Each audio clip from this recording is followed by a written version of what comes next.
땀이 비 오듯 쏟아지는데도 이상하게 등골이 싸늘해졌어요. 뜨거운 조명 속에서만 느껴지는 그 서늘함. 이유를 알 순 없었죠.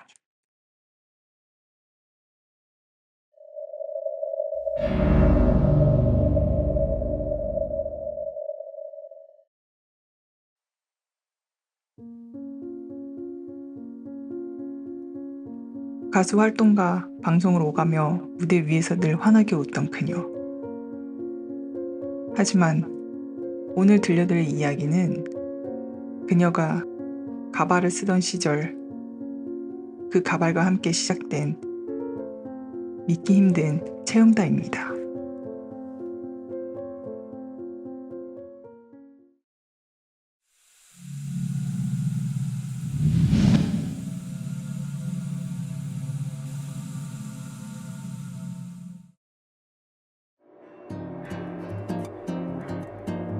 새 앨범을 준비하던 때였어요. 이미지 변신을 위해 가감하게 삭발을 결정했죠. 이번엔 정말 파격적으로 가보자.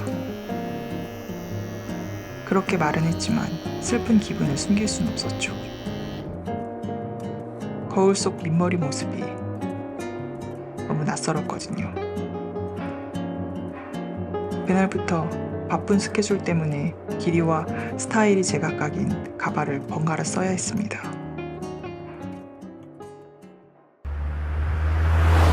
어느 날은 하루가 특히 길었죠. 낮은 예능, 저녁엔 라디오, 밤엔 라이브 무대. 마지막 공연에서 단발 가발을 쓰고 조명 아래 섰는데 땀이 비 오듯 쏟아지는데도 이상하게 등골이 싸늘해졌어요. 뜨거운 조명 속에서만 느껴지는 그 서늘함. 이유를 알 순 없었죠. 새벽에 집에 도착하자마자 골아떨어졌고 다음날 아침 어머니가 물으셨어요. 어젯밤에 왜 계속 나 불렀니? 제가요? 분명 네 목소리였는데 방에서 들렸어. 근데 가보니까 너 깊게 자고 있더라. 잠꼬대겠지 그렇게 넘기려고 했지만 마음 한편이 찜찜했어요.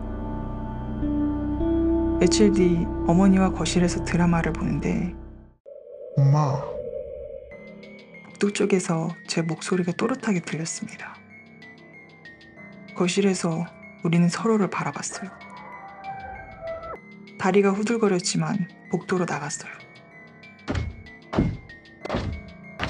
발걸음 소리가 현관 쪽으로 갈수록 커졌습니다.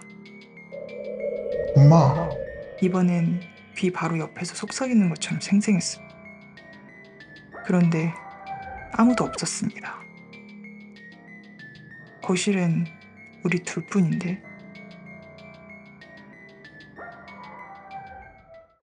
그날 밤부터 악몽이 시작됐어요. 꼬마 여자아이들이 줄넘기를 하고 있었어요. 하나, 둘. 그중 한 아이가 고개를 돌아봤는데 앞머리와 뒷머리 모두 제가 쓰던 그 가발과 똑같은 단발머리였어요.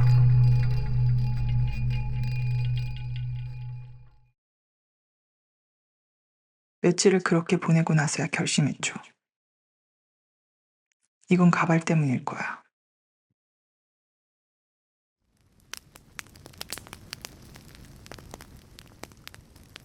어머니와 함께 마당에서 가발을 태웠어요. 머리카락 타는 비릿한 냄새가 코를 찔렀고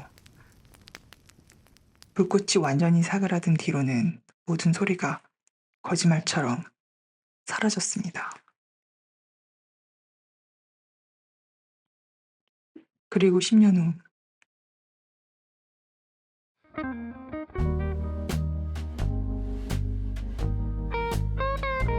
그 일을 거의 잊고 살 무렵 새 앨범 활동을 위해 새 가발을 5개나 새로 샀어요. 이젠 괜찮겠지. 그때는 중고여서 그래.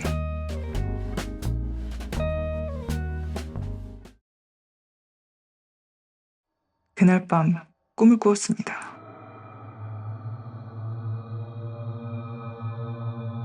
침실 구석에 저승사자가 서 있었어요. 검은 그림자가 천천히 고개를 들더니 순식간에 침대로 올라와서 침대 위에서 뛰기 시작했어요.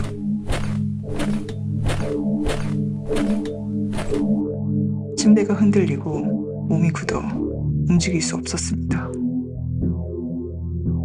저승사자가 제 목을 움켜쥐고는 시꺼먼 가발을 머리 위에 억지로 씌웠어요. 귀 옆을 스치는 머리카락 소리가 들려왔죠.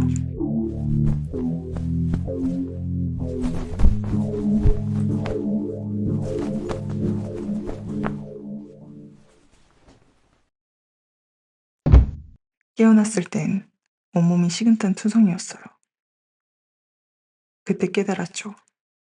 중고든 새 거든 상관없다는 걸. 문제는 가발 자체라는 걸. 그 뒤로 저는 가발을 집에 들이지 않았어요. 항상 차 트렁크에만 두고 현관을 넘기지 않았죠. 그렇게 하자 악몽은 거짓말처럼 사라졌어요. 하지만 지방 행사로 오랜 이동을 하던 날이었어요. 피곤해서 차 안에서 잠깐 눈을 붙였는데 그 순간 꿈이 다시 찾아왔습니다. 좁은 실내가 갑자기 숨막히게 어두워지고 백밀러 속 풍경이 흐릿하게 번지더니 창밖의 햇빛이 서서히 빛을 잃어갔어요. 기묘하게 느껴지는 존재가, 저승사자가 다시 저를 찾아왔습니다.